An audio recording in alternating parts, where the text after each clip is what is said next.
Bismillahirrahmanirrahim. Assalamualaikum warahmatullahi wabarakatuh. Alhamdulillah, assalatu wassalamu ala rasulillah wa ala alihi wa sahbihi wa man wala.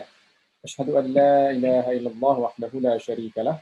Wa ashhadu anna Muhammadan abduhu wa rasuluh la nabiyya ba'dah amma ba'd. Alhamdulillah, sahabat muslim, pendengar Radio Day dimanapun berada. Kembali kita bersyukur kepada Allah Subhanahu wa Ta'ala. Alhamdulillah, di pagi hari ini, di hari Sabtu, tanggal 5 Desember 2020, Allah masih mengizinkan kita untuk kembali bisa menyapa sahabat muslim semuanya di program Pojok Sehat, dan insya Allah kita bersama dengan Dr. Muhammad John SPKJ, dan insya Allah kita ada tema menarik di pagi hari ini sahabat muslim. Salawat dan salam juga kita doakan agar senantiasa disampaikan kepada Nabi kita Muhammad Sallallahu Alaihi Wasallam. Salam muslim pendengar Radio Day dimanapun berada. Tema kita di program Pojok Sehat pagi hari ini adalah membahas tentang tema kenapa kita belum berubah. Nah, insya Allah tema ini menarik untuk kita simak. Dan kita juga mengajak sahabat muslim semuanya untuk berinteraktif dengan kita di studio. Bagi sahabat muslim yang ingin bertanya seputar materi yang akan disampaikan oleh dokter nanti, sahabat muslim bisa menghubungi kita melalui telepon ataupun pesan singkat di nomor 0811 6656 876. 0811 6656 876. Baik pendengar Radio Day yang semoga dirahmati Allah Subhanahu wa Ta'ala, kita sudah terhubung dengan pemateri kita. Kita sapa terlebih dahulu. Assalamualaikum Pak Dokter. Waalaikumsalam, Pak Ali. Masya Allah. Gimana kabarnya Pak Dokter? Alhamdulillah. Ini udah lama kita nggak on air nih, Dok. Iya nih, insya Allah ya. Di 2021 ini lebih aktif lagi ya. Masya Allah. Ya, ini Masya Allah tema kita menarik nih Dok, tentang kenapa kita belum berubah. Nah ini mumpung masih tahun 2020, menjelang 2021 nih mudah-mudahan bisa memberi inspirasi untuk berubah bagi sahabat muslim, Dok. Insyaallah kita langsung saja ke materi kita. Kita persilakan kepada dokter untuk. Assalamualaikum warahmatullahi wabarakatuh. Para audiens daripada Radio DFM dan juga yang live streamingnya, saya ucapkan pada pagi hari ini kita semua semakin bersemangat dan juga semakin berpikir untuk bertumbuh dan berubah. Nah, kalau berubah saja tidak bertumbuh itu adalah sesuatu yang perlu kita pertanyakan, tetapi bertumbuh tidak berubah itu juga kita bertanda tanya. Dan kemudian seperti biasa saya akan mencoba menggali beberapa yang pembahasan kedokteran jiwa, tetapi juga ada beberapa yang diminati oleh masyarakat, oleh audiens DFM tentang beberapa topik yang memang kayaknya perlu dibahas seperti itu ya. Dan kemudian juga kami dari Rumah Sakit Umum Aisyah Kota Padang, terutama poli psikiatrinya, poli jiwanya juga selamat datang kepada yang baru bergabung mendengarkan pada Radio DFM pada pagi hari ini. Dan untuk tema kita kali ini, kita membawa tema kenapa kita menolak berubah. Nah, di sini ada tema yang kalau dilebarkan lagi, diextendedkan lagi judul itu, menjadi siapkah kita menghadapi disrupsi di era 4.0. Nah, kata orang seperti itu ya, yang paling kerennya. Nah, sekarang kita membahasnya dari sisi kedokteran jiwanya, kenapa kita menolak berubah. Nah, ketika itu kita bahas, mudah-mudahan bisa menjadi inspirasi, dan biar acara ini lebih hidup, diharapkan ada tanya jawab juga dari kawan-kawan yang lainnya, yang di rumah, yang sedang mendengarkan di kendaraan, mungkin bisa tanya jawab sehingga kita bisa lebih hidup lagi, pembahasan ini menjadi lebih kaya lagi. Ya, kita menyadari bahwa perubahan itu sudah terjadi di luar diri kita. Jadi kita tadinya sebagai seseorang yang malas berubah, tetapi lingkungan kita, environment kita, itu sudah ekosistemnya itu sudah berubah semua. Contoh, kalau dahulu masih ada untuk penggunaan taksi konvensional ya, mereknya banyak, bisa macam-macam itu mereknya.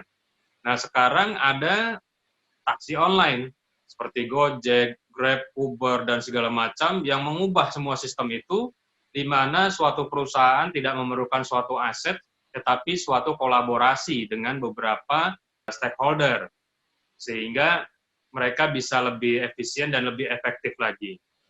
Kemudian, kalau diri kita belum juga berubah, ternyata ekosistem yang lain sudah berubah. yaitu contohnya telepon. Kalau dahulu telepon hanya dikuasai pakai yang kabel ya, pakai tiang. Nah, sekarang kita bisa melihat. Kalau saya kan di sini ada juga pakai siaran Zoom. Di sini di PowerPoint-nya juga kita bisa lihat. Di sini ada perubahan handphone mulai dari yang sepanjang lengan sampai juga sekarang yang sampai bisa digulung layarnya ataupun dilipat. Nah, disitulah yang disebut juga disrupsi. Disrupsi itu apa? Disrupsi itu adalah suatu perubahan yang radikal yang disebabkan oleh suatu inovasi atau penemuan teknologi. Sehingga inovasi atau teknologi yang lama ditinggalkan dan dipakai inovasi dan teknologi yang terbaru. Nah, sekarang ketika semua ekosistem di dalam jagat raya ini mengalami disrupsi atau perubahan yang sangat radikal, mengapa diri kita sebagai manusia yang memang mengendalikan semua sistem itu malah tidak berubah? Nah, di sini yang kita akan coba bahas kenapa kita menolak untuk berubah. Next, berikutnya. Nah, kita di sini bisa memahami sebelum kita beranjak kepada perubahan itu sendiri, kita sekarang ini memasuki industri 4.0 atau 4.0. Nah, kalau sebelumnya ada 1.0, 2.0, 3.0, sekarang 4.0, dan sekarang juga akan menjelang kepada 5.0 dengan artificial intelligence yang akan selalu dikembangkan. Nah, kalau kita melihat ke masa lalu pada industri 1.0 ya, itu masih pakai mekanisasi. Nah, mekanisasi ini di mana masih menggunakan juga tenaga air dan segala macam, masih sangat-sangat sederhana. Kemudian beralih pada industri 2.0, yaitu di mana udah mulai ada produksi massal ya, produksi massal dari berbagai komponen dan juga industri, sehingga dia berbentuk lebih terarah lagi. Kemudian berkembang menjadi industri 3.0, di mana adanya produksi yang otomatis ya, jadi pakai robot dan komputerisasi dan juga dengan IT, itu yang mengawali daripada industri 3.0. Nah, sekarang kita berada di industri 4.0 menuju kepada 5.0 yang juga mengandalkan artificial intelligence, di mana industri 4.0 ini adalah menggunakan yang menggunakan smart factory ya, yang menggunakan juga autonomous system. Jadi dia bergerak sendiri dengan sistem yang bisa dikendalikan melalui jarak jauh. Kemudian juga kita melihat bahwa artificial intelligence ini juga sudah mulai hidup di semua industri. Jadi kalau misalnya saja nanti mungkin ada beberapa nanti pekerjaan yang akan hilang dengan adanya peningkatan daripada teknologi artificial intelligence. Misalnya sebagai guide tour atau guide turis, translatornya itu mungkin nggak laku lagi. Karena ke depan nanti orang tinggal ketik saja, misalnya dia pergi ke Jepang, dia tinggal ketik saja di Google Translate, kemudian nanti suaranya keluar. Kemudian orang Jepang bisa memahami apa yang ingin kita sampaikan.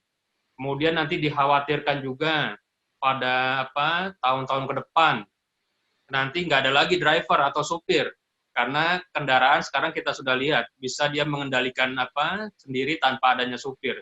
Jadi kita bisa melihat bahwa dengan meningkatnya artificial intelligence daripada teknologi itu akan mengakibatkan beberapa peluang pekerjaan akan semakin hilang dan semakin berkurang. Next, berikutnya. Nah, sebelum kita beranjak kepada perubahan daripada diri kita sendiri, ternyata semuanya ekosistem itu berubah. Termasuk kita juga bisa memahami adanya beberapa generasi, yaitu ada generasi baby boomer, generasi X, generasi milenial, generasi Z, kemudian juga yang akan datang ini yaitu generasi alpha. Nah, kalau generasi baby boomer, ini kan berubah-berubah ya, jadi ekosistem ini berubah, yaitu dimulai dengan orang-orang yang kelahiran tahun 46 sampai 64. Dia berjiwa petualang, optimistik, dan berorientasi kerja. Kemudian juga ada generasi X. Nah, kalau generasi X ini yang lahir tahun 65 sampai 76. Dia bersifat individualis, luwes, skeptis, dan juga harapan tinggi terhadap pekerjaan. Dan kemudian juga ada generasi milenial. Generasi milenial itu mulai dari tahun 1980-an sampai 1997. Dia ini bersifat percaya diri yang tinggi, berorientasi terhadap kesuksesan, toleran, kompetitif, dan juga haus perhatian. Dan yang lahir di atas tahun 96 sampai 2010-an itu disebut juga dengan generasi Z. Generasi Z ini dia menghargai keberagaman, menghendaki perubahan sosial, suka berbagi, berorientasi target.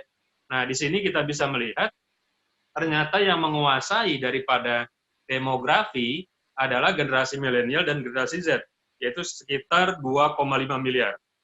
Dan nanti lagi akan ada lagi datang generasi, yaitu generasi alfa.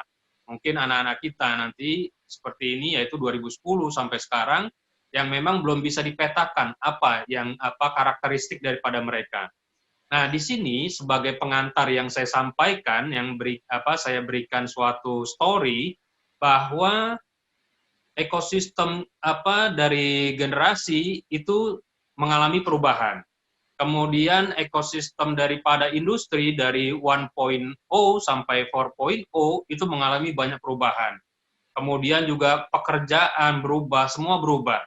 Nah, yang menjadi pertanyaan adalah ketika semua ekosistem di dunia ini berubah, kenapa diri kita tidak mau berubah? Padahal diri kita berada di tengah-tengah itu, dan kita seharusnya yang bisa lebih berubah lebih baik lagi. Next, berikutnya PowerPoint-nya. Nah, di sini kita bisa melihat bahwa di dalam Quran surat Ar-Ra'd ayat 11 ya, Ar-Ra'd ayat 11, yaitu yang berbunyi, sesungguhnya Allah tidak akan merubah nasib suatu kaum, kecuali kaum itu sendiri yang mengubah nasibnya. Jadi ibaratnya Allah itu memberikan kewenangan kepada kita untuk merubah nasib kita, merubah apa yang memang kita pengen rubah, merubah apa yang kita pengen cita-citakan. Nah, di satu sisi, banyak hambatan-hambatan. Kok kenapa ekosistem semuanya sudah berubah, diri kita sendiri tidak bisa berubah yang sebagai manusia. Hardware semuanya di dalam industri sudah berubah, kemudian juga masa-masanya, era-eranya berubah, tetapi manusia itu sendiri terkadang secara individual dia tidak bisa merubah dirinya. Jadi dalam surat Ar-Ra'd ayat 11 ini, sesungguhnya Allah tidak akan merubah nasib suatu kaum kecuali kaum itu sendiri yang mengubah nasibnya. Jadi Allah memberikan otoritas sepenuhnya kepada dirinya. Mau dia orang muslim, orang beragama lain, Allah memberikan suatu otoritas bagaimana dia merubah nasibnya. Nah, di sini menjadi awal perbincangan kita pada hari ini bahwa kenapa kita menolak berubah. Nah, di sini ada pembahasannya, mudah-mudahan bisa bermanfaat. Next, berikutnya. Di sini kita bisa melihat bahwa adanya suatu, kalau di otak kita, ada bagian daripada otak yang disebut juga dengan amigdala. Nah, amigdala ini adalah suatu reservoir besar yang pernah saya ceritakan pada siaran-siaran sebelumnya, suatu reservoir besar yang menerima banyak input, baik yang positif maupun yang negatif. Nah, perubahan itu posisinya di mana untuk di amigdala? Nah, di amigdala ini bersifat adalah fight or flight, yaitu hadapi atau melarikan diri. Hanya dua sistem itu yang dipakai oleh otak kita, amigdala. Nah, ketika kita memahami bahwa amigdala ini memiliki sistem fight, hadapi atau flight, atau melarikan diri, kita bisa memahami bahwa perubahan itu posisinya di mana. Contoh, ketika kita ingin misalnya menasihati orang, ketika mau menasihati orang, ketika kita nasihati tapi agak keras, orang itu akan memasukkan data nasihat itu memang tujuannya bagus, tapi masuk data, tetapi ketika diolah oleh amigdala, amigdala merasa itu adalah sebagai suatu data baru yang memang tidak nyaman. Ketika tidak nyaman, dia akan mengirimkan sinyal, dan akan mengirimkan sinyal bahwa ini adalah suatu ancaman di otak. Nah, ketika itu terjadi, semua nasihat itu akan menjadi mentah. menjadi tidak bisa diolah di otak sehingga menjadi resistensi terhadap ide-ide yang baik, ide-ide yang cemerlang menjadi tertolak.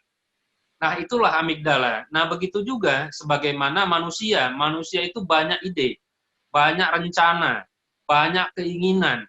Misalnya pengen apa, pengen terbang ke bulan, atau yang paling gampang aja, yang misalnya yang kuliah, misalnya belum lulus-lulus, biar cepat lulus bagaimana. Dia sudah tahu cara-caranya. Dia sudah paham apa yang mesti dilakukan, apa yang mesti dikerjakan untuk mencapai ide-ide itu. Tetapi ternyata dia tidak bergerak juga. Apa yang terjadi? Nah, disinilah kita membahas tentang peran dari amigdala itu sendiri. Next, berikutnya. Nah, di sini saya memberikan suatu ilustrasi di dalam PowerPoint ini. Ini adanya satu, gambar sebelah kiri adalah suatu mobil travel ya. Jadi kalau kita misalnya mau dari Padang menuju Bukit Tinggi. Dari Padang menuju Bukit Tinggi, itu kalau kita naik travel, itu kita biasanya nunggunya depan UNP ya, atau di daerah Basco ya, mall Basco itu ada travel banyak ya. Nah, kita biasanya nunggu di sana. Ketika nunggu di sana, kita di otak kita sudah terbayang Bukit Tinggi dengan jam gadangnya. Seperti itu. Nah, kita dengan keinginan kita, atau kita ilustrasikan itu jam gadang itu adalah keinginan kita. Misal, saya pengen cepat lulus kuliah. Nah, pengen cepat lulus kuliah, itu dia sudah tahu, dia harus cepat lulus. Tetapi di satu sisi, kenapa dia masih malas untuk mengerjakan misalnya skripsinya, tesisnya, sehingga kok babnya masih bab 1 aja, kadang-kadang juga masih tidak ada pergerakan yang sangat signifikan. Nah, itu bukanlah karena otaknya itu menolak, tetapi memang suatu sistem. Misal, di sini saya gambarkan adalah mobil travel. Mobil travel yang akan menuju Bukit Tinggi. Nah, di sini digambarkan keinginan untuk misalnya lulus skripsi atau lulus tesisnya itu dengan gambar jam gadang. Dia sudah tahu keinginannya, dia sudah tahu menuju kemana, dia sudah tahu rutenya kemana. Tetapi di satu sisi yang menghambat kenapa dia tidak bergerak-gerak, tidak menyelesaikan skripsinya, tidak menyelesaikan tesisnya, itu salah satunya adalah dia sudah membayangkan ketidaknyamanan suatu proses. Jadi di sini saya ada Google Maps-nya ya, Google Maps-nya gambarnya bagaimana dari Padang ke Bukit Tinggi. Nah, itu lewat Pariaman dulu ya kan, lewat Cicincin, kemudian terus, kemudian juga ada lewat lurus lagi, kemudian Padang Panjang. Nah, itu jalan berliku-liku. Atau nanti juga yang arah tanjakan, arah Padang Panjang juga itu kan memang perjalanan cukup panjang. Nah, ketika otak itu menangkap suatu proses yang memang perlu suatu ekstra kerja keras, dan adanya suatu proses yang mungkin di pikirannya sudah terekam itu tidak menyenangkan dan tidak membuat dia nyaman, itulah yang menjadi alarm oleh amigdala. Jadi dia sudah tahu keinginan arahnya kemana. Dia tujuannya ke jam gadang Bukit Tinggi naik rapel, sudah jelas. Tetapi ketika masuk data-data di otaknya bahwa perjalanan itu cukup panjang melalui Pariaman dulu, kemudian ke Padang Panjangnya, kemudian jalan berliku-liku, kadang-kadang di depan banyak truk-truk besar, truk tangki, dan segala macam, itu menjadi suatu hambatan di dalam proses dia menuju Bukit Tinggi, karena otaknya sudah berkata, wah perjalanan jauh sekali, dan cukup melelahkan. Nah, ketika pikiran-pikiran proses, itu akan menyebabkan suatu hambatan di dalam amigdalanya, dan amigdalanya menganggap suatu ancaman. Dan ketika itu suatu ancaman, ketidaknyamanan, akhirnya dia memutuskan tidak jadi naik travel. Begitu juga orang menulis skripsi. Dia sudah tahu seharusnya dia diwisudanya bulan sekian. Seharusnya dia sudah bisa pulang ke kampungnya dan segala macam, tetapi di dalam pikirannya dia berproses, nanti dosennya nanti mencoret lagi, merevisi lagi dan segala macam. Ketika itu terbayang, timbullah di amigdala suatu respon, suatu ancaman yang mengatakan, sudah, kamu tenang-tenang saja. Atau malah dia menarik diri, tidak mau mengerjakan sama sekali. Nah, saya berikan gambaran ini, ternyata kita ini sudah tahu tujuan kita mau kemana. Tetapi kita menolak prosesnya.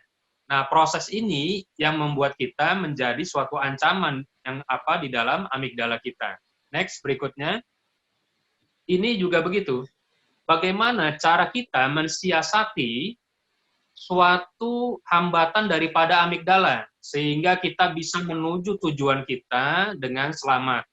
Sehingga kita bisa mencapai cita-cita, apa yang kita inginkan, apa yang kita harapkan. Nah, contohnya adalah bagaimana kita mensiasati mendekati amigdala ini sehingga dia tidak mengirimkan alarm, suatu ancaman. Cara pertama adalah, satu, agar kita bisa berubah, lakukan dengan bahasa amigdala. Amigdala itu lakukan dengan perlahan, kemudian dengan lembut, dan cukup jelas. Nah, jadi yang paling pertama adalah dengan perlahan. Misal, kita tadinya mau niat sholat tahajud. Nah, ini kayaknya susah sekali kok, nggak jadi-jadi sholatnya gitu kan. Itu tidak usah langsung yang terlalu berat kita lakukan. Mungkin hari pertama ini kita gelar dulu saja, di rumah itu gelar saja dulu sajadah.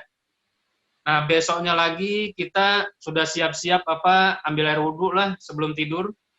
Besoknya lagi, jadi kita lakukan dengan secara perlahan-lahan dicicil-cicil. Nah, ketika dicicil-cicil, itu di dalam amigdala, itu data-data baru itu tidak merupakan suatu ancaman.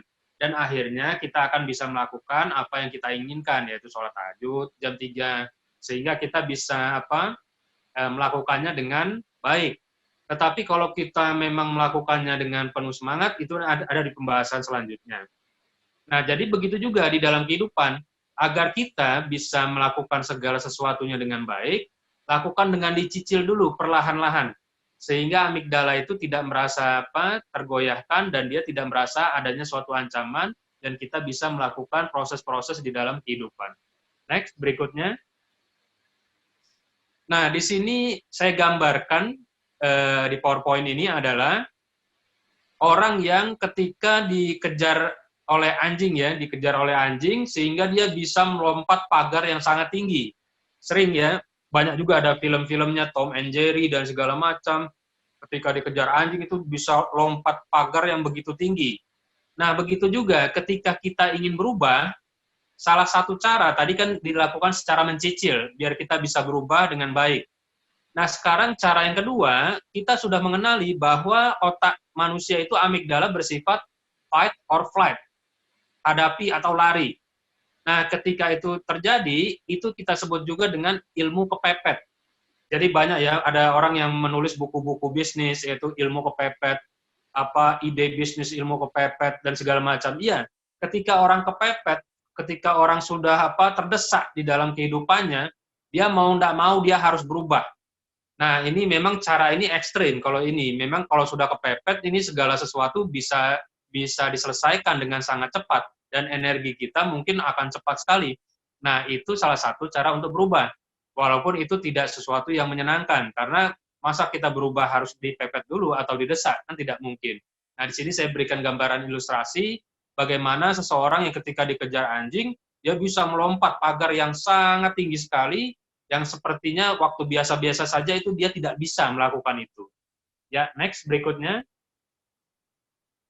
Nah, yang kedua, sifat amigdala tadi adalah hadapi atau lari. Nah, hadapi ini adalah salah satunya adalah apabila dia melihat adanya suatu keuntungan yang besar yang apabila dia dapatkan. Nah, ketika dia mendapatkan keuntungan yang besar, ketika dia untuk meraihnya, itu dia akan berusaha semaksimal mungkin. Nah, ketika ilmu kepepet ketika butuh pendanaan atau mungkin hutangnya sudah bermiliar-miliar, itu juga ilmu kepepetnya otaknya menjadi lebih cerdas, berpikirnya lebih banyak. Ketika dia berpikir lebih banyak, kemudian terbayang yang indah-indah, itu akhirnya dia akan bersemangat untuk berubah. Karena itu adalah sistem daripada amigdala, fight or flight. Next, berikutnya. Nah, ini juga begitu. Kalau dulu kita mau naik sepeda itu kan mesti kayaknya sepeda itu kita sudah tahu. Itu menyehatkan jantung, badan kita segar, menghirup udara juga segar, bisa ketemu kawan. Itu dulu, sebelum pandemi. tetapi tidak pernah kita kerjakan. Tidak pernah kita kerjakan bersepeda itu sendiri. Nah, ketika sekarang terjadinya corona, akhirnya orang kepepet, terdesak, wah nih kalau badan saya tidak sehat, nanti seperti saudara yang kemarin, atau nanti seperti kawan saya yang sakit yang kena corona kemarin, wah ini wafat kemarin. Nah, dengan terdesak itu sekarang orang bersepeda. Yang tadinya tidak punya sepeda, kalau perlu beli sepeda. Nah, di sini orang berubah ketika terjadinya suatu desakan-desakan kehidupan. Nah, salah satunya sekarang adalah suatu pandemi, yaitu pandemi terjadinya corona itu sendiri. Jadi sebelum corona kita sudah tahu bahwa naik sepeda itu sehat, badan kita bugar dan segala macam, tetapi itu bukan prioritas. Ketika tidak menjadi prioritas, kita tidak merasa terdesak, tidak kepepet, akhirnya kita menjadi menunda-nunda, dan akhirnya baru sekarang lah kita beli sepeda, kemudian kalau perlu sepedanya diinden lah 3 bulan baru datang dari Jakarta dan segala macam. Itu menjadi teori perubahan daripada manusia itu sendiri. Ya. Nah, begitu juga kita di dalam Al-Quran juga digambarkan tentang adanya neraka dan juga surga. Di dalam Al-Quran itu untuk surga itu detail sekali, untuk termasuk nama-nama buah-buahannya. Allah Subhanahu wa Ta'ala itu memberikan gambaran yang sangat detail tentang adanya surga, sehingga kita seakan-akan terbayang di depan kita itu memang surga itu seperti itu. Nah, ketika Allah memberikan detail kenikmatannya bagaimana, kemudian apa yang terjadi di dalam surga, itu akan menjadikan, karena Allah Subhanahu wa Ta'ala juga mengetahui bahwa manusia itu memiliki sifat amigdalanya. Amigdalanya seperti apa? Yaitu sifat amigdala yaitu fight or flight. Fight itu raih atau hadapi, raih. Nah, itu salah satunya adalah surga. Nah, ketika surga diberikan gambaran yang cukup jelas, seseorang itu akan berusaha sekuat tenaga, sekuat energinya untuk mengejarnya. Karena memang Allah sudah memberikan fitrah bahwa di dalam amigdala itu adalah bersifat fight or flight. Fight-nya itu hadapi ataupun raih, yaitu surganya. Flight itu menghindar, yaitu nerakanya. Jadi Allah juga memberikan gambaran yang cukup jelas secara detail tentang neraka, termasuk juga percakapan penghuni neraka bagaimana dan segala macam. Itu juga memberikan gambaran dan juga mengirimkan pesan kepada amigdala manusia bahwa ini yang kamu harus hindari. Dan ketika kita berusaha untuk menghindarinya, kita berusaha maksimal, itu akan menyebabkan kita menjadi menghindari semua larangan-larangan. Nah, ketika Allah memberikan gambaran surga, wah kita kejar pahala yang sebanyak-banyaknya. Kemudian diberikan juga gambaran neraka, menghindari semua larangan-larangannya. Ya, next berikutnya. Nah, ini yang terakhir ya. Yang terakhir, bagaimana seseorang bisa berubah. Nah, di sini saya memberikan gambaran bagaimana orang yang sedang diet ya. Dari mungkin berat badannya di gambar ini mungkin 170 kilo, mungkin pas diproses gambar ini menjadi mungkin 70 kilo. Nah, di sini ketika seseorang ingin berubah, tadi sudah saya sampaikan yang pertama, lakukan sesuai dengan bahasa yang dipahami oleh amigdala, yaitu lakukan dengan slow, perlahan dan mencicil. Yang kedua, lakukan yaitu fight or flight, atau juga disebut juga adanya ilmu kepepet. Ketika manusia kepepet, dia merasa dia sedang terdesak, semua energi terbaiknya akan keluar. Dan yang ketiga, yaitu di dalam teori perubahan itu sendiri, bagaimana kita bisa melakukan perubahan, salah satunya adalah dengan mengirim bahasa yang baik dan benar, sehingga kita bisa mengirimkan itu ke dalam memori kita dengan baik. Karena kita mengetahui memori itu adalah bukan hanya cara memanggilnya atau menyimpan, tetapi tiga bagian, yaitu cara memasukkan data, kemudian yang kedua cara menyimpannya, yang ketiga memori adalah cara memanggilnya. Nah, itu yang menjadi kunci bagaimana seseorang berubah. Nah, di sini saya menggambarkan tentang orang yang sedang diet. Orang yang diet itu, dia mungkin hari pertama dia akan berkata, saya akan menurunkan berat badan, saya akan diet. Wah, itu dia semangat dia. Akhirnya setiap malam dia tidak mau makan, hanya makan mungkin buah-buahan saja, dia kurangi semua yang yang menurut dia tidak menambah berat badannya, dia lakukan semuanya, berkorban dia. Itu dia ternyata bisa berhasil hanya 3 hari. Kemudian besok ketika dia misalnya pergi ke kampus, ya kan, ketemu sama kawannya, ada yang nawari mie ayam, ayo makan mie ayam. Wah, ternyata dia lupa dengan dietnya, makan semuanya, termasuk tambah gorengannya, tambah yang berminyak dan segala macam. Dan ternyata ketika sudah habis mie ayamnya 3 mangkok, mungkin ya 3 mangkok, nih saya hiperbola aja sedikit. 3 mangkok itu dihabiskan, itu dia baru sadar, oh iya ya, saya kan lagi diet. Nah, kenapa kok bisa gagal dia melakukan perubahan? Karena dia mengirimkan bahasa yang tidak dipahami dengan benar dan disimpan dengan baik di dalam memorinya, bahwa kalimat itu terpotong. Jadi kalau dia hanya misalnya mengatakan saya ingin menurunkan berat badan, itu akan menjadi hambatan karena kalimatnya tidak detail.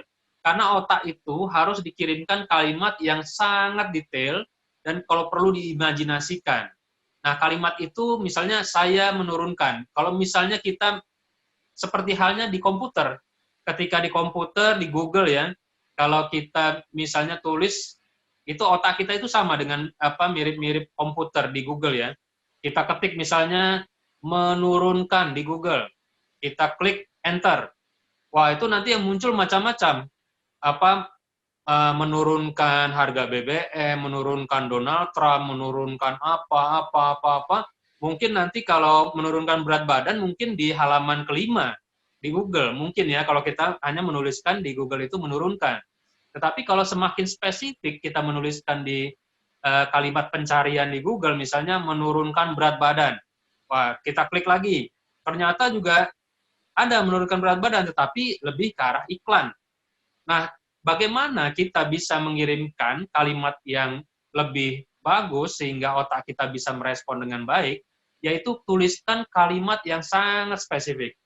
Misalnya, tuliskan misalnya di Google, menurunkan berat badan 5 kilo dalam 10 dalam 10 hari, misal gitu kan. Klik enter, pasti itu pembahasannya sangat-sangat khusus di Google. Nah, begitu juga ketika kita mengirimkan kalimat-kalimat itu ke dalam pikiran kita, ke dalam memori kita yang akan disimpan oleh hipokampus, itu akan menjadi kalimat yang sangat-sangat spesifik. Dan foldernya itu kalau di komputer ya, di foldernya itu dia folder khusus, bukan folder yang berhimpitan atau overlapping dengan yang lain. Misalnya menurunkan Donald Trump, menurunkan apa, tidak. Dia akan memiliki folder khusus yang ketika nanti akan kita panggil data itu, misalnya ditawari oleh kawan, mau mie ayam dah, nih makan nih Budi. Nah, ketika mau ditawari baru sentuh aja dia langsung ingat, oh iya saya kan lagi diet. Ketika itu dia berhasil, ternyata dia menyusun kalimat yang diciptakan sangat detail, yaitu menurunkan berat badan sebanyak 5 kilo selama 10 hari. Nah, kalimat itu sangat-sangat detail. Nah, kemudian dia bayangkan juga badannya juga saat itu sudah mengurus atau berkurang berat badan. Itu akan tersimpan dengan baik di dalam hipokampusnya, di dalam folder yang khusus. Nah, jadi mungkin saya membahas ini dengan sangat sederhana dan dengan 3 teknik yang dipahami oleh amigdala sehingga kita bisa memahami bahwa amigdala ini memiliki bahasa sendiri di dalam merespon daripada perubahan itu sendiri. Mungkin seperti itu ya Pak Pausil ya, Pak Alif ya. Baik, terima kasih banyak atas materinya di pagi hari ini, Dok. Jazakallah khairan. Kita ingatkan kepada sahabat muslim yang ingin bertanya seputar pembahasan kita di pagi hari ini, seputar kedokteran jiwa. Tema kita adalah kenapa menolak untuk berubah. Nah, ini bagi sahabat muslim yang ada pertanyaan, silakan menghubungi kita melalui telepon di nomor 0811 6656 876. Kita angkat dulu, ada telepon masuk.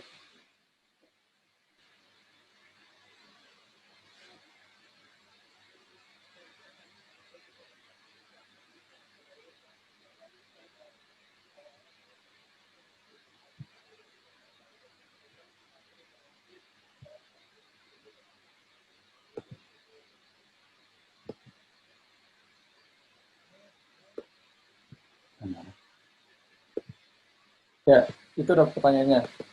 Kita kan sudah bikin target nih dok, sudah konsisten ingin berubah. Tetapi ketika di perjalanan ternyata ada hal yang mengganggu konsentrasi kita ini. Nah, kira-kira bagaimana solusinya dari dokter? Oh iya.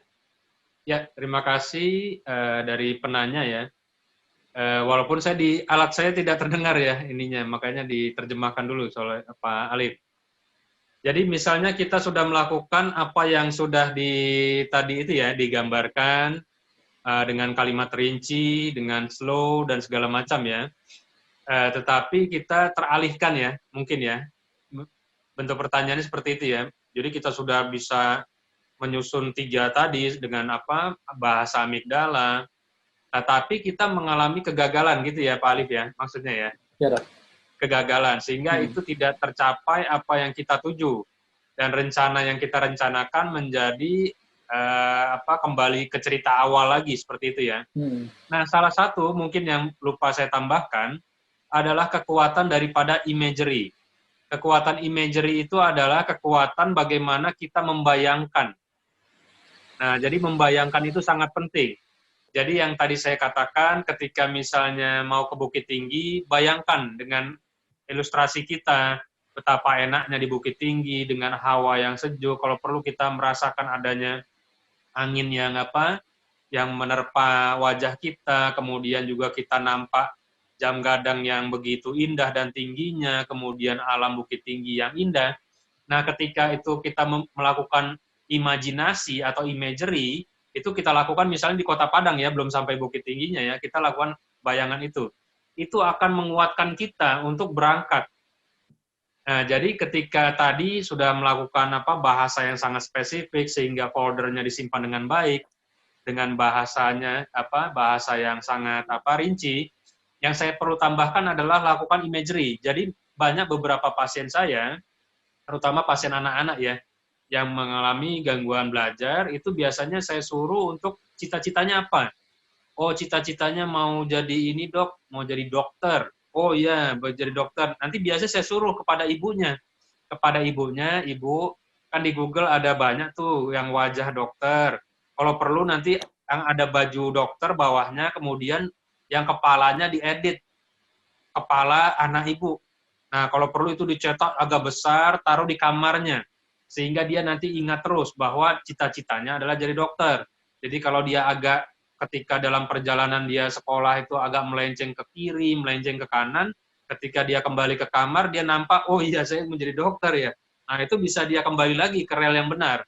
Nah, jadi sekarang kekuatan yang tadi, bahasa amigdala tadi, fight or flight, slow but confirm, dan juga tadi yang terakhir melakukan pembahasan yang rinci. Yang terakhir lagi adalah yang paling penting adalah imagery, dengan adanya pembayangan. Nah, seperti yang saya katakan tadi, ketika kita ingin masuk surga, Allah sudah kasih gambarannya sangat detail, sehingga kita tidak usah bertanya-tanya lagi surga bagaimana, karena Allah sudah kasih detail sekali. Atau kita mau menjauhkan segala perbuatan yang salah, yang dilarang oleh Allah Subhanahu Wa Taala, Allah sudah kasih gambaran untuk neraka itu bagaimana, sehingga kita juga timbul juga rasa fear atau rasa takut kita, sehingga amigdala kita akan mengirimkan sinyal kamu harus menghindar daripada misalnya neraka. Nah, jadi kekuatan itu yang perlu kita tambahkan adalah imagery. Misalnya, waduh, ini kayaknya skripsi nggak jelas-jelas, pasang aja. Kalau perlu, walaupun kita belum sarjana, pasang ada foto kita sarjana di kamar. Nah, ketika itu terjadi, kita akan terpacu karena visual itu akan lebih cepat disimpan di dalam pikiran bawah sadar kita dan juga memori kita. Mungkin seperti itu Pak Alif ya. Selanjutnya kita persilakan kepada pendengar yang lain jika ada yang ingin bertanya masih terkait dengan materi kita di pagi hari ini. Silakan menghubungi ke nomor 0811 6656 876. Dok, ini ada satu pertanyaan dok terkait dengan menolak perubahan. Nah, di sini ada satu fenomena yang hari ini tengah mewabah ya, boleh dikatakan seperti itu di kalangan generasi alfa, dok, anak-anak yang masih belum terpetakan bagaimana karakteristiknya. Nah, sekarang karena perubahan teknologi demikian pesat, Salah satunya seperti di gadget kita sekarang ada yang namanya aplikasi TikTok. Nah, ini sebagian orang tua ada yang khawatir dengan adanya hal seperti ini. Anak-anaknya jadi narsistik, kemudian tidak peduli dengan sosial. Nah, kira-kira bagaimana sikap orang tua dalam menghadapi perubahan yang mengkhawatirkan seperti ini, Dok? Ya, jadi memang tadi kan sudah kita bahas baby boomer, bagaimana karakteristiknya, kemudian generasi X, generasi milenial, kemudian yang terakhir itu generasi apa? Generasi yang sampai 2010. Nah, yang belum terpetakan 2010 ke atas ya. Nah, memang kita melihat bahwa disrupsi daripada inovasi teknologi ini sangat-sangat berubah cepat. Dan disrupsi ini memang menyebabkan seseorang yang belum siap itu akan menjadi ibaratnya mudah kaget dan juga mudah terkagum-kagum. Nah, dua ini yang menjadi pintu masuk, mudah kaget dan mudah terkagum-kagum. Nah, ketika mudah terkagum-kagum, ketika dia melihat ini adalah suatu pola asuhnya dia, gadget itu pola asuhnya, dia akan masuk dan merasa nyaman. Nah, dulu kan pernah di Surau TV ya kita membahas tentang kecanduan game. Kecanduan game itu ataupun game addiction dan juga kecanduan-kecanduan lainnya, di situ memang kita melihat bahwa zaman sekarang itu adanya artificial intelligence yang luar biasa. Bahkan kadang-kadang orang kalau mau ngerjakan PR itu nggak usah ngerjain PR gitu kan, tanya aja Google gitu kan. Google nih jawabannya apa? Atau juga ada aplikasi ya yang terbaru ya, yang soal matematika anak SMA yang sulit sekalipun gitu ya, itu kalau tangan sial dan segala macam saya ngerjainnya lama itu. Kan perlu kita bongkar dulu kan perkalian-perkalian matematika itu langsung ada jawabannya. Nah, ketika super instan, kemudian kalau mau jadi terkenal itu juga super instan ya, TikTok ya. Jadi yang tadinya orang desa entah ada di ujung mana mungkin ya, tiba-tiba jadi viral. Jadi orang paling terkenal dan segala macam. Ya, jadi ibaratnya sekarang kita mempersiapkan secara psikologis. Psikologisnya bagaimana? Nah, dulu saya pernah bahas juga tentang pola asuh anak ya di dalam di TV, bahwa pola asuh itu sangat penting. Nah, ketika mungkin ya sekarang ini kan yang anaknya 2010 dan ke atas. Nah, berarti bapaknya ini kira-kira nih generasi milenial nih, yang tahun 80 sampai sekian. Itu cocok ya untuk anaknya ya. Nah, sekarang kita lihat linknya dulu nih. Anaknya ini godaannya besar di 2010 ke atas. Bapaknya generasi milenial. Nah, generasi milenial itu masih bisa menjembatani daripada generasi ini yang 2010 ke atas. Kenapa? Karena memang teknologi sudah mengalami perubahan dan teknologi era daripada 3.0 ke 4.0 itu memang pada zaman-zaman itu juga. Nah, sekarang jangan juga pola asuh ini rantainya nih agak terputus. Jadi jangan-jangan pada saat baby boomer yang milenial ini punya bapaknya lahirnya baby boomer. Baby boomer. Jadi ibaratnya disebabkan di dalam hadis kan ajarkanlah anakmu sesuai zamannya. Nah, ketika sesuai zamannya jangan sampai nih ada gap yang terlalu jauh. Nah, kalau bapaknya ini masih milenial dan si anak ini masih 2010 ke atas, itu masih ada tuh gapnya masih tidak terlalu luas dan itu masih bisa disiasati karena orang-orang milenial juga teknologi juga cukup tinggi, dia juga cukup semangat untuk improvisasi. Tapi nanti negara yang angkatan generasi Z dan juga 2010 ke atas itu nanti akan bersifat selfish atau dia bersifat individu kepada dirinya. Kalau perlu nanti dia tidak perlu kerja, dia mungkin bikin perusahaan sendiri. Kalau perlu dia bikin kayak zaman sekarang kantor itu kan nggak perlu lagi pakai kantor yang besar-besar. Cukup sewa aja ruko kecil, kemudian nanti pegawai bisa kerjakan dari rumah dan segala macam.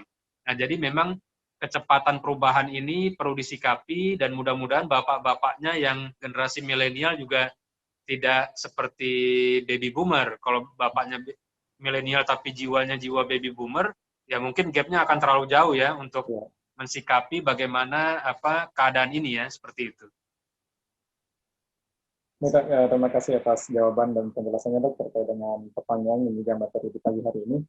Ini berhubung sudah pukul 10.58, Dok. Ya, intinya kita sudah dengarkan dari pemaparan dari Pak Roger mengenai tema kita di pagi hari ini, kenapa menolak untuk berubah. Nah, insya Allah sudah disampaikan juga dan juga sudah dijawab beberapa pertanyaan. Dan kita mau minta penutupan dari Pak Dokter ini. Pada hari ini kepada audiens daripada Radio DFM yang selalu bersemangat untuk secara ilmu akademik dan juga pendidikan, bahwa memang segala sesuatu fenomena yang ada di masyarakat, yang ada di dunia ini, itu bisa kita jelaskan secara ilmiah dengan beberapa pendekatan-pendekatan yang memang lebih soft dan lebih pas. Nah, sekarang memang untuk perubahan itu kita berpikirnya kepada secara individu dulu. Ketika dunia ini sudah pasti berubah, yang pasti itu adalah suatu perubahan, tidak ada yang tidak berubah. Nah, tetapi di satu sisi ketika manusia tidak mau berubah, tidak mau berusaha untuk lebih baik lagi, dia akan menjadi korban-korban daripada kehidupan. Dan ketika menjadi korban kepada kehidupan, nanti dia akan menyalahkan tetangganya, bapaknya. Nah, jangan sampai ketika sebetulnya dia sendiri yang tidak mau merubah dirinya, dia mulai menyalahkan di luar dirinya ketika dia mengalami kegagalan. Sampai-sampai nanti ada juga yang menyalahkan Tuhan, menyalahkan Allah Subhanahu wa taala, kok Allah tidak memberikan dia peluang dan segala macam. Padahal dirinya sendiri dia tidak mau merubah dirinya. Nah, jadi ibaratnya Allah tidak akan merubah keadaan suatu kaum sampai suatu kaum itu merubah pada dirinya sendiri. Nah, jadi ibaratnya sekarang mari kita berusaha untuk merubah diri kita, termasuk dengan bahasa yang bisa dipahami, sudah saya jelaskan, amigdala yang ada di otak kita. Sehingga perubahan itu bisa efektif dan juga bersifat struktural dan membumi. Mungkin pada hari ini saya ucapkan terima kasih kepada Radio DFM, dan juga pada hari ini kalau ada salah-salah kata saya mohon maaf. Wabillahi taufik wal hidayah. Wassalamualaikum warahmatullahi wabarakatuh. Waalaikumsalam warahmatullahi wabarakatuh. Demikianlah sahabat muslim penjelasan dari dokter kita, pemateri di pagi hari ini seputar materi kita tentang kedokteran jiwa. Ya, mudah-mudahan sahabat muslim yang mendengarkan di rumah ataupun dimanapun berada bisa mengambil manfaat dari pembahasan kita di pagi hari ini di program Kata Dokter. Insya Allah kita akan kembali lagi di program Kata Dokter di pekan berikutnya. Dan semoga kita bisa mengikuti program-program pendidikan yang disiarkan oleh Radio DFM yang semoga bisa menambah khazanah pengetahuan bagi kita semuanya. Nah, kita tutup perjumpaan kita di pagi menjelang siang hari ini dengan membaca doa kafaratul majelis. Subhanakallahumma wa bihamdika asyhadu an la ilaha illa anta astaghfiruka wa atubu ilaik. Dan sekali lagi terima kasih kepada Dr. Muhammad John SPKJ sebagai pemateri di pagi hari ini. Dan kita mohon pamit undur diri. Assalamualaikum warahmatullahi wabarakatuh. Waalaikumsalam.